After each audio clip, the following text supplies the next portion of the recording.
cette pratique, je vous propose de nous entraîner à ne pas être submergés face à notre indignation et à développer notre capacité à nous émerveiller. Pour commencer cette pratique, je vous propose de prendre quelques instants pour observer notre état d'esprit.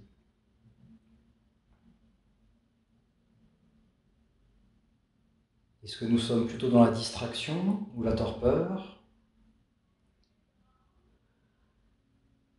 Est-ce que nous sommes dans la joie, la tristesse?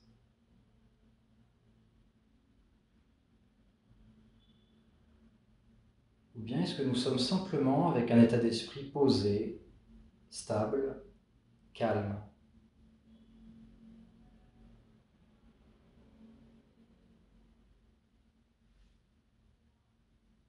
Prenons également quelques instants pour observer notre corps.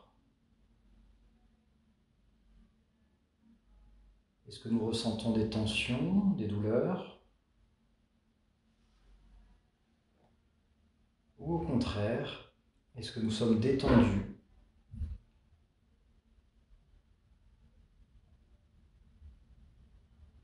Simplement, on constate dans quel état d'esprit nous sommes en ce début de pratique et comment est notre corps. On tâche d'être ici, maintenant. Le corps est posé sur le coussin et l'esprit est posé dans le corps.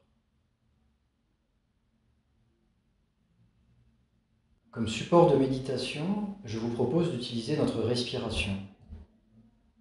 Le va-et-vient du souffle.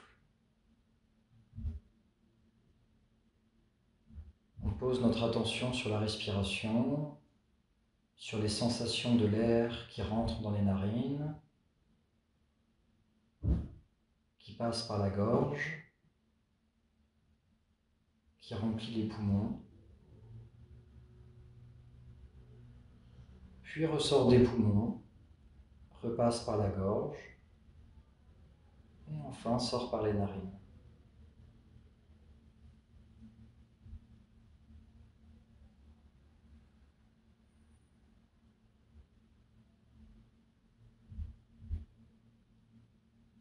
La respiration sera notre point d'ancrage pendant cette pratique. Si à un moment, pendant cette méditation, nous nous sentons submergés par une émotion difficile, à chaque instant, on peut revenir dans la respiration. Cette respiration qui est calme, posée, qui nous aide à stabiliser notre esprit et à accueillir les émotions. Et pour commencer, je vous propose de raviver à votre esprit un événement lié à l'environnement qui a amené de l'indignation. Cela peut être quelque chose qu'on a entendu dans les médias, un événement qu'on a soi-même vécu. Prenez le temps de bien visualiser la situation.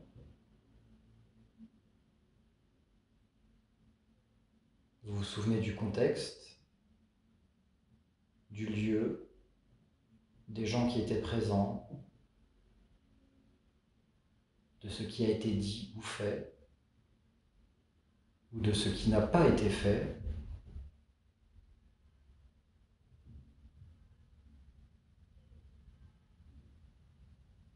Et pendant que vous ravivez ce souvenir, constatez ce qui se passe dans votre corps. Qu'est-ce qui se passe au niveau de votre visage? Quelles sont les sensations qui sont liées à l'indignation?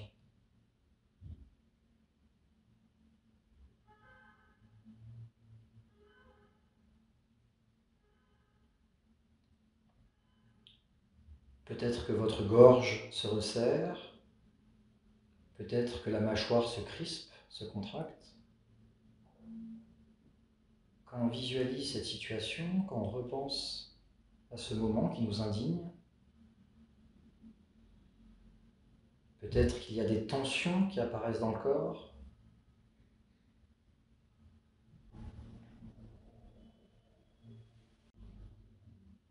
continue à nourrir ce souvenir, à l'explorer.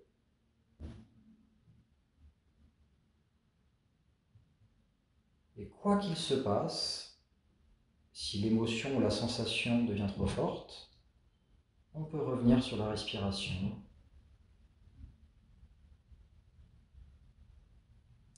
Inspirez en profondeur, expirez. Et retrouvez de la détente dans le corps.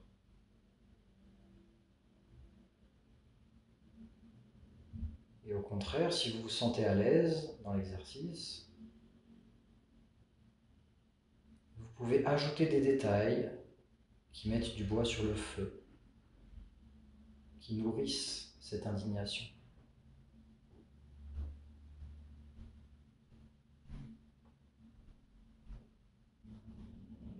L'idée est juste de constater ce qui se passe dans notre corps quand nous sommes indignés et de constater qu'il est possible de ne pas s'effondrer, de ne pas être submergé par cette indignation. Donc encore quelques secondes, on ravive bien ce souvenir, ce moment.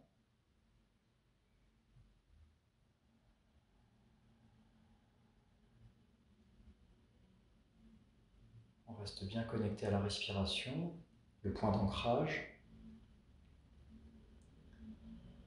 Et on constate les sensations.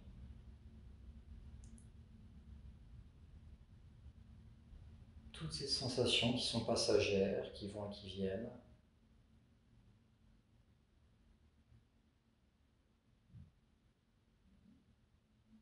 Et si on constate qu'elles sont passagères, on peut constater qu'il n'y a aucune raison de réagir, d'en être esclave. On peut juste les constater et les accueillir.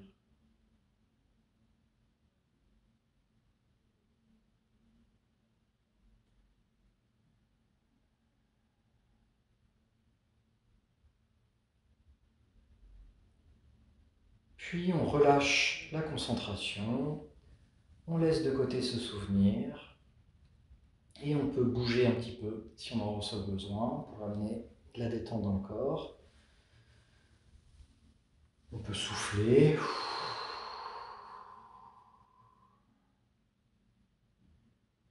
Quand vous soufflez, vous pouvez visualiser que vous envoyez le souffle à des endroits de tension.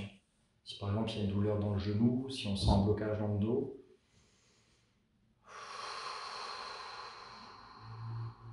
quand on souffle, on visualise qu'on envoie le souffle dans cette zone de manière à amener du mouvement, de la détente.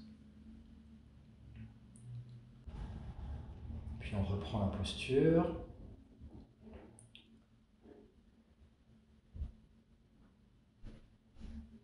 Et par rapport à l'indignation, c'est important de comprendre que dans certains cas, cette émotion peut être un moteur qui va nous aider à agir.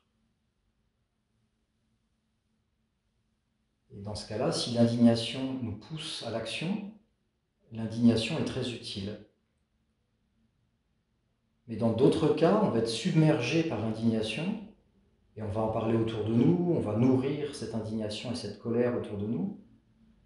Et si finalement, ça n'engendre pas d'action, dans ce cas-là, ce ne sera pas très utile. On va juste amener de la colère aux autres et à nous-mêmes. Et plus on va prendre l'habitude d'accueillir les sensations liées à l'indignation, plus on va donner de l'espace à cette émotion, et plus on va être capable de voir ce qui est juste. Dans quel cas on peut agir, et dans quel cas on ne peut rien faire. Donc l'idée, c'est pas du tout de critiquer en soi une émotion, ça n'aurait pas beaucoup de sens. L'idée, c'est juste de voir que dans certains cas, c'est utile, et dans d'autres cas, c'est pas forcément utile. Et donc ça, c'est vraiment notre responsabilité, c'est à nous, quand on ressent cette émotion, de savoir si on peut agir, ou si ça sert à rien de la nourrir. Nous pouvons apprendre à accueillir ce sentiment d'indignation et à l'utiliser pour agir, pour passer à l'action. plus nous prendrons l'habitude d'accueillir les sensations, aussi désagréables soient-elles, et plus nous pourrons rester ancrés et stables dans une situation difficile, pour avoir une action juste. Choisir l'action que l'on souhaite faire, plutôt qu'être dans la réaction.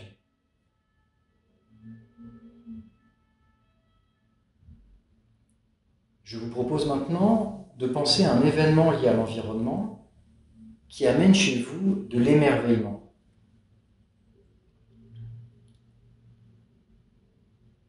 Cela peut être quelque chose que vous avez vu dans les médias, ou bien un souvenir, un moment que vous avez vécu. Peut-être la rencontre avec un animal, la découverte d'un lieu exceptionnel,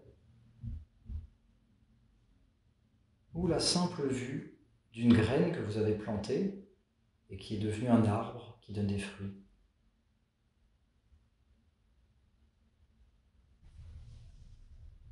Prenez le temps de bien visualiser la situation, le contexte, les gens présents, ce qui a été dit ou fait.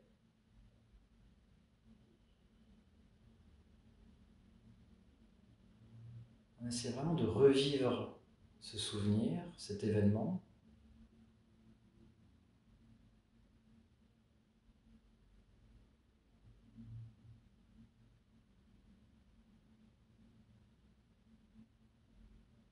Et pendant que vous ravivez ce souvenir, constatez ce qui se passe dans votre corps. Qu'est-ce qui se passe au niveau de votre visage ?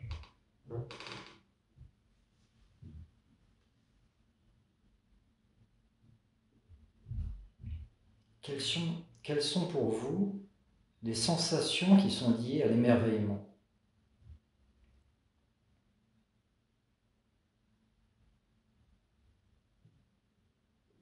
Peut-être que vous sentez de la chaleur au niveau du cœur, peut-être que la mâchoire se détend, peut-être que vous sentez du mouvement dans différentes parties du corps. Et on continue à nourrir ce souvenir.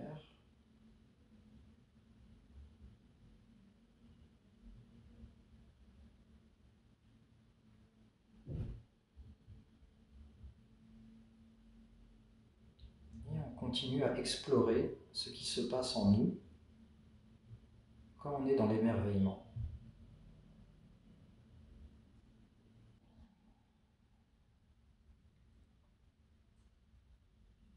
On continue à nourrir ce souvenir. C'est comme si on voyageait dans ce souvenir qui nous émerveille. Et quelles sont les autres émotions qui peuvent survenir quand on ravive ce moment? En plus de l'émerveillement, ce serait quoi les autres émotions qui sont reliées ou qui sont à la frontière de l'émerveillement?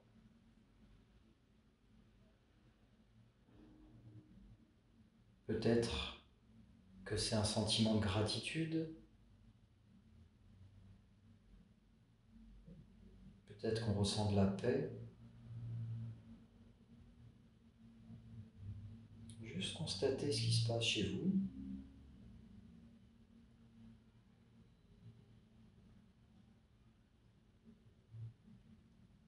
Et quand vous repensez à ce souvenir, à ce lieu, à ces gens ou ces animaux qui étaient présents, que ressentez-vous à leur égard ?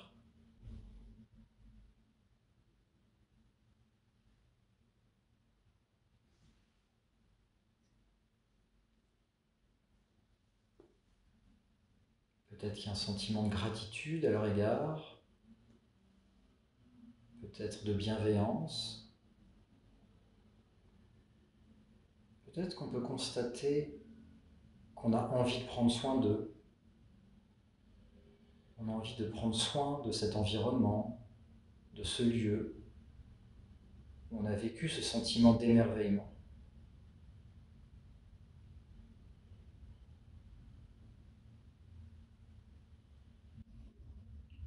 Est-ce qu'on peut constater l'interdépendance qu'il y a entre ce lieu, ce moment, et le ressenti qu'on a en ce moment, ce ressenti lié à l'émerveillement?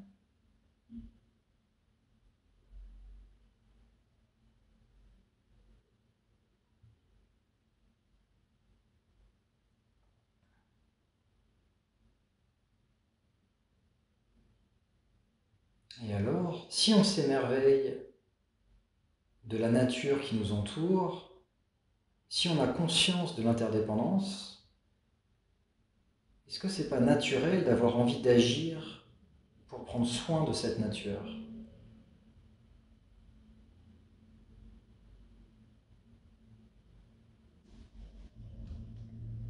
Est-ce que vous sentez en vous cet élan d'agir, de prendre soin?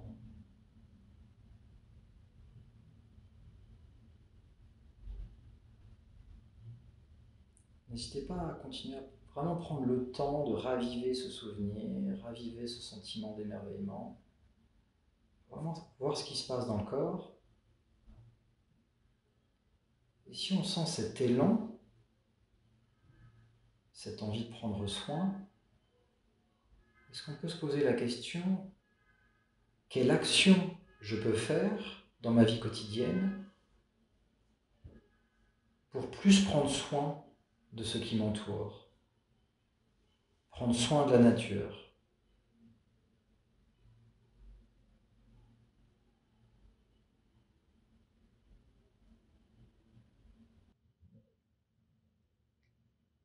Et tranquillement, on laisse de côté ce souvenir. À nouveau, on peut bouger un petit peu si on en ressent le besoin. Revenir dans la respiration.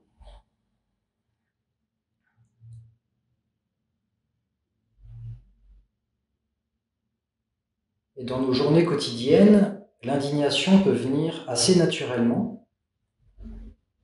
Et nous vous proposons de garder des espaces pour l'émerveillement. De garder un état d'esprit de curiosité pour être touché, pour être émerveillé par ce qui nous entoure. Et finalement, si on est émerveillé, si on ressent de la gratitude, alors nous aurons naturellement envie de prendre soin de ce qui nous entoure.